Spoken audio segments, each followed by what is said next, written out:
Ste vedeli, da je na razstavi Prebujanje lepote 2 z različnimi deli predstavljenih kar 33 slikark?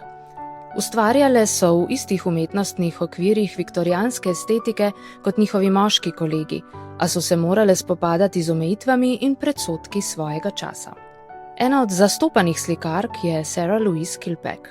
Na razstavi nas pričaka njen dramatičen prizor svetilnika na pečini. Sarah Kilpack je bila sicer pianistka in redna članica Kraljeve akademije za glasbo. Veliko je potovala in na poti pogosto skicirala. Po smrti očeta se je raje posvetila slikarstvu kakor glasbi, saj je že prej svoje slike uspešno prodajala. Pogosto je upodabljala dih jemajoče prizore, ki prikazujejo nevihte in vetrovne obale. Takšen je tudi pogled na svetilnik v Jerseyju na Kanalskih otokih, ki so jo ob obisku povsem prevzeli in se je nanje navezala za vse življenje.